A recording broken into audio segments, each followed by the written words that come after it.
Hello and welcome to a special edition of DNET, the Disability Network. I'm Bill McQueen. Today we'll look back into history. We'll examine the way that mythology and rituals of different cultures have influenced our perception of people with disabilities.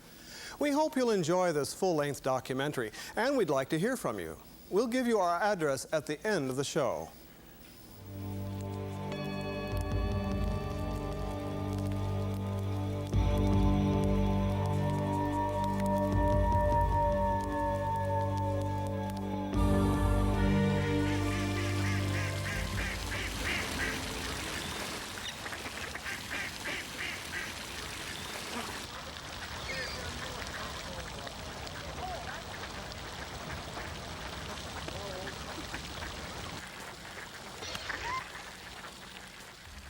Can I have my ball back, please? Sure you can. Mister, what happened to your arm? That's kind of a long story, but I've been disabled all my life. I think it might have been something like a drug, thalidomide, but you're probably a bit young to understand that. Oh, not again. How many times has this happened to me?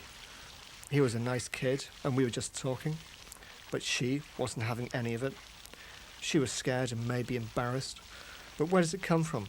This prejudice, this fear of people who may be a bit different? The answer lies back there somewhere, but how far back would you have to go?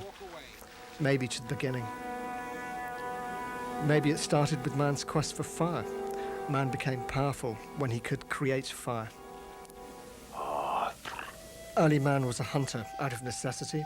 Survival depended on being able to kill larger animals.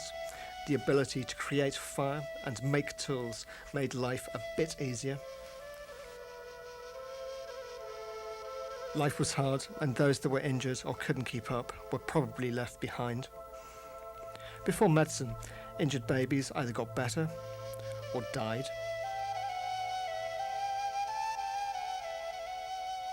Their whole life seems to have revolved around hunting. You can see it in their cave drawings. There was a reverence for nature and the animals it provided. In fact, early man thought a great deal more about the animals than he did about himself, as early drawings of humans are merely childlike stick figures in contrast to their depiction of animals.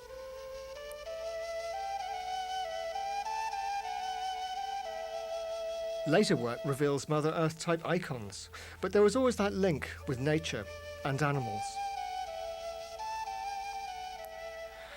I don't think people started treating each other badly until someone had power over another. Power must have been held by the strongest and the smartest.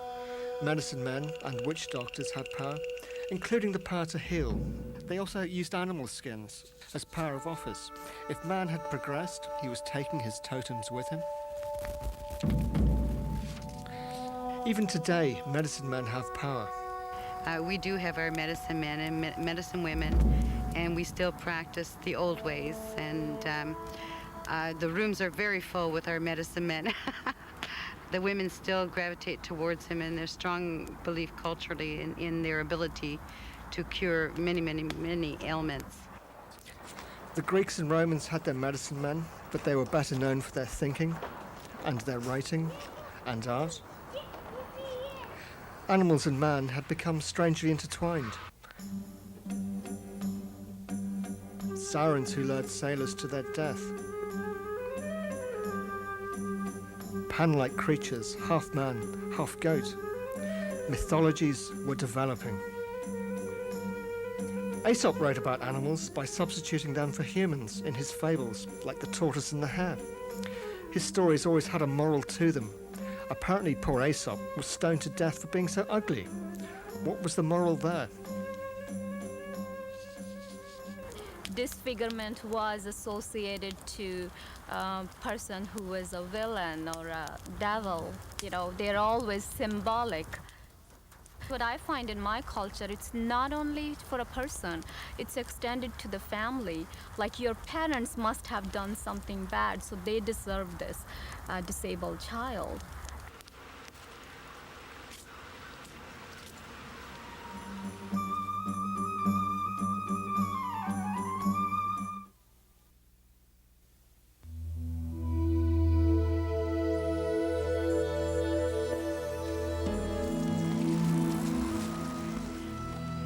If the Greeks did give us a concept of beauty, then maybe the Egyptians gave us a sense of proportion and perfection.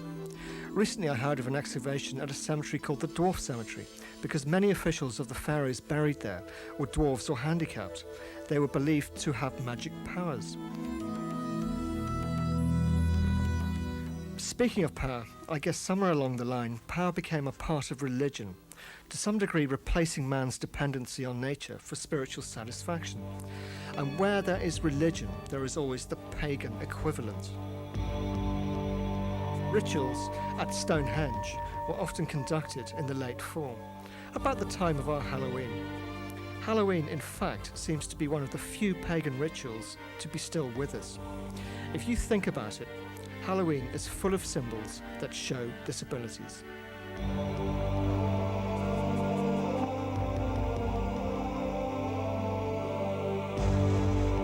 And while we can attribute many bizarre happenings to paganism, Christianity itself is hardly blameless.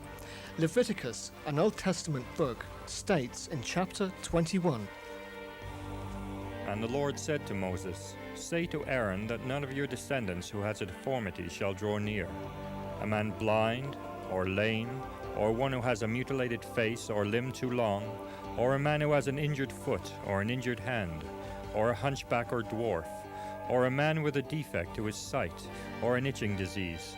He shall not come near the veil or approach the altar, because he has a deformity, that he may not profane my sanctuaries, for I am the Lord who sanctify them." Holiness had become equated with the beautiful and the perfect.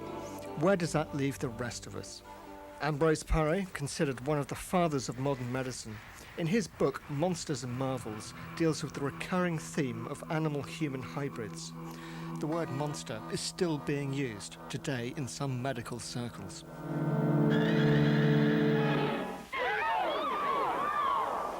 I guess they called Quasimodo a monster, but they made him something else. The plague to you. I offer you the fool's crown, and you bite me. He's deaf. The bells have made him so. Deaf.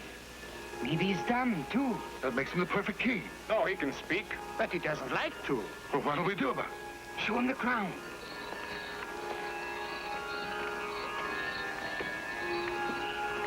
By unanimous vote, we now proclaim you King of Fools.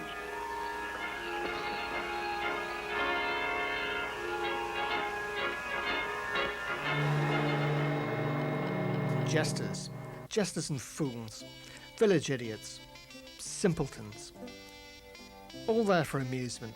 It seemed every society had its jesters, and some became quite powerful. But maybe more importantly, society was being made aware that the world of the mind had an infinite capacity. Out of all the people who've been oppressed by society, I think the crazy is the most quiet, the most closeted, the most hidden away.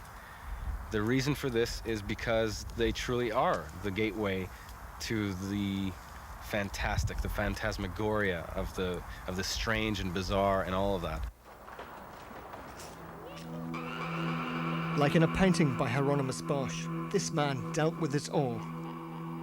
You have your man with the head of a beast, disability, religion,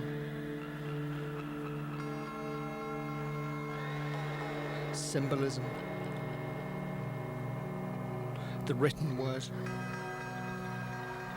and the acutely bizarre.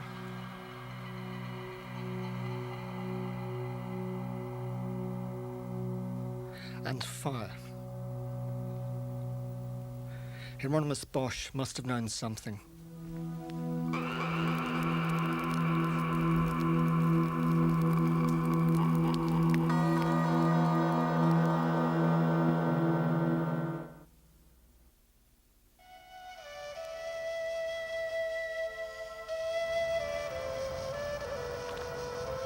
Let's go meet my friends and get their views on the prejudices and the mythologies surrounding disability.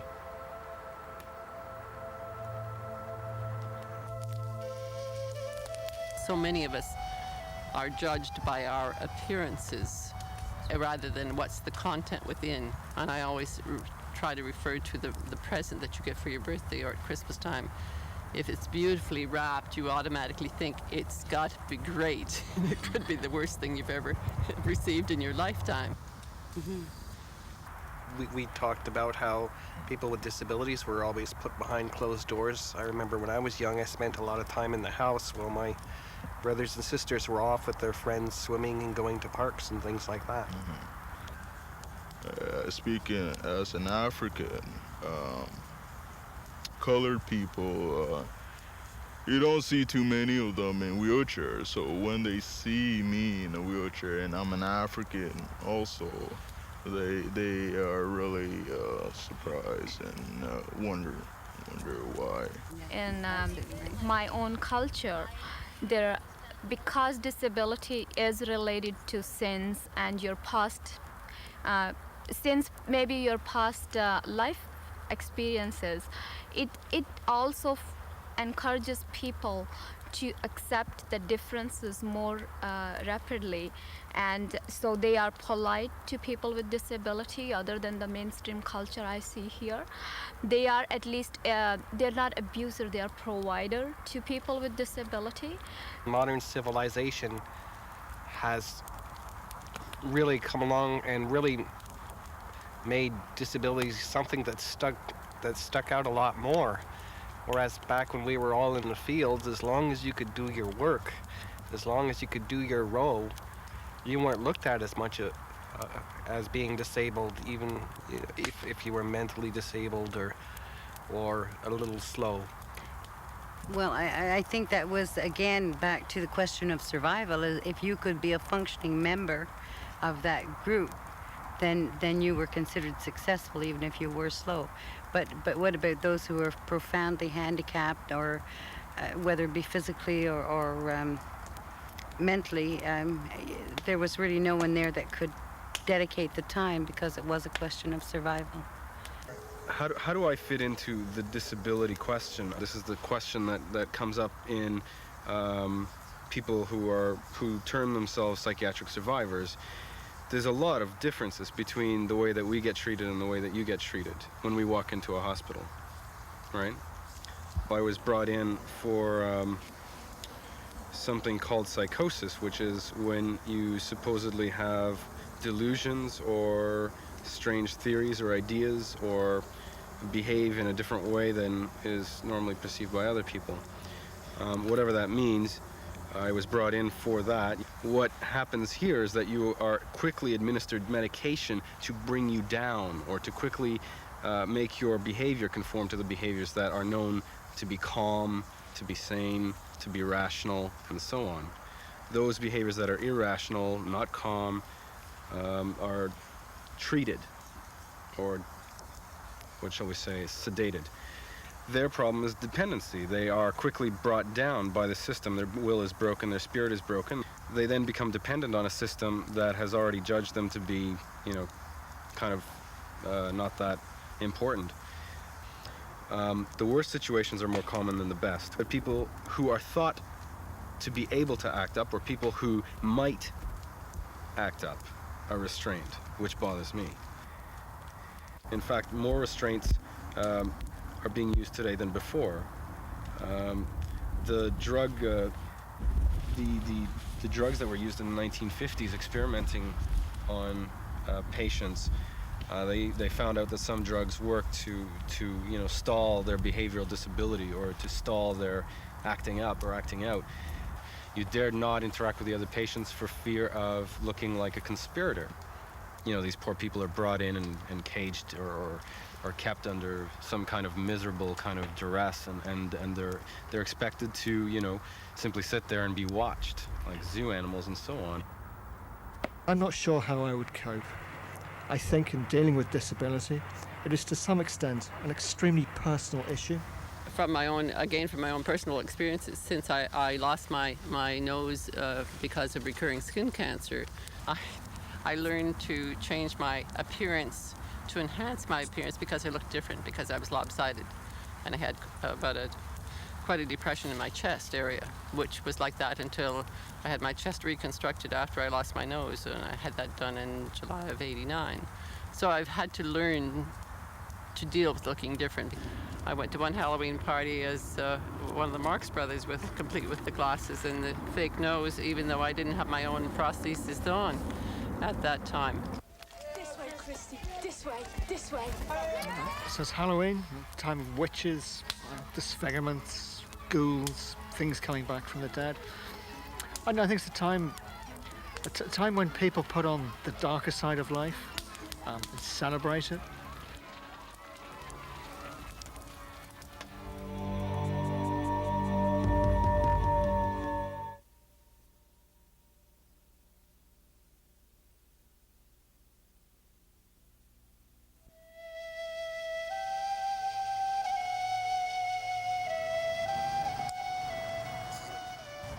I think when I saw things like Friday the 13th and, oh my gosh, I mean, there's numerous movies, or even freak movies like Return of the Living Dead.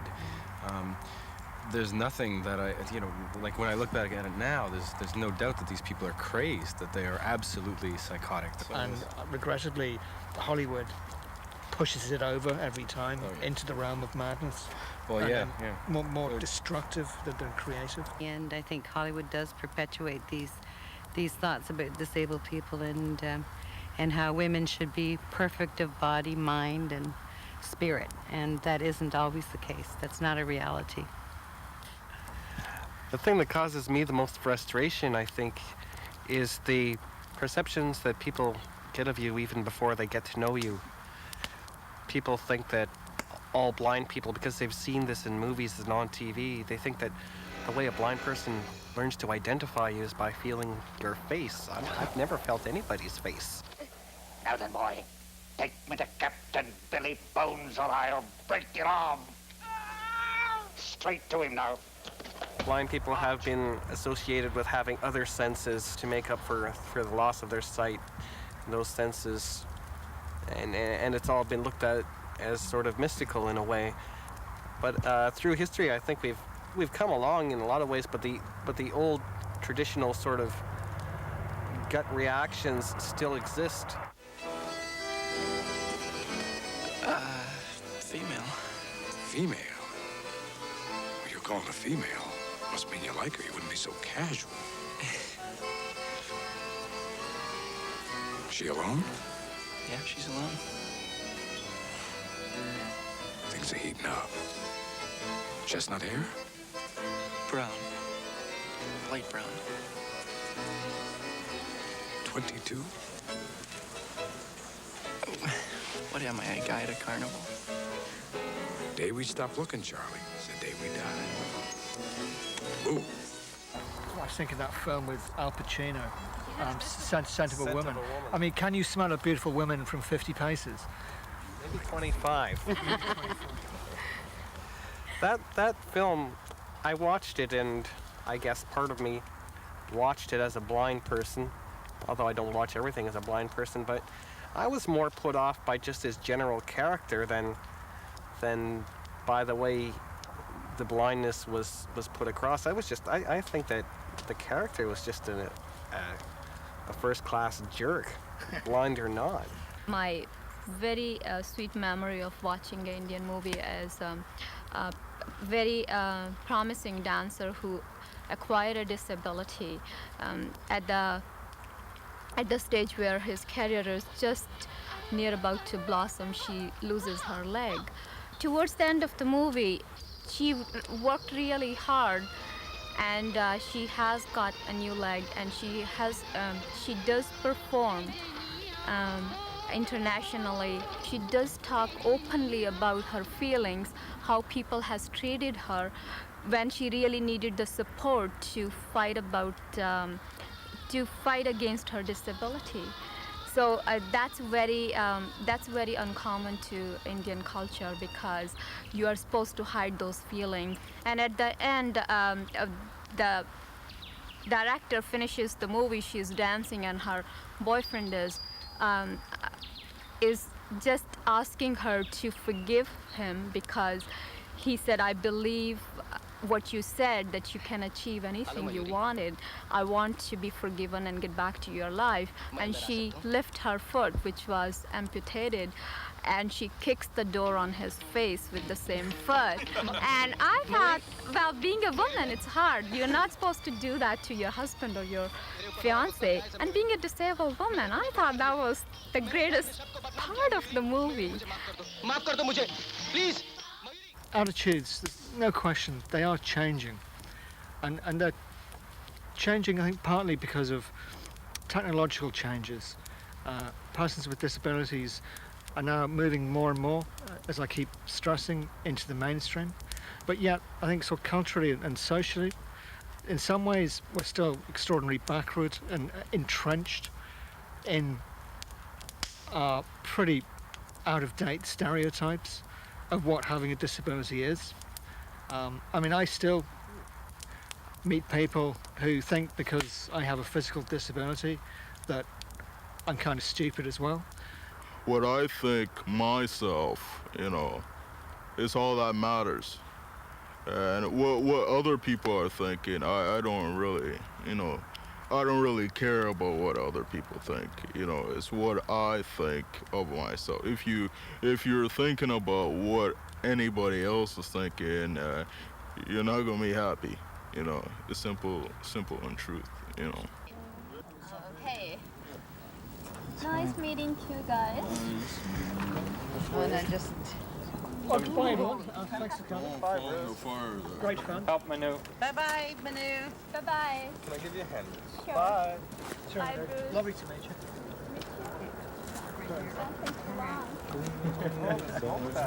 Jerry, good to meet you.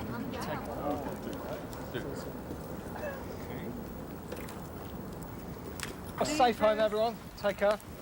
Take care. In many ways, all of this confirms my belief that many of our attitudes about disability are deeply rooted in our common mythologies.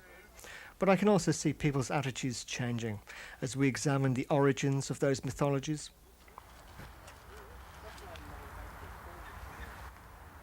The young boy is caught between his natural curiosity and his parents' protection.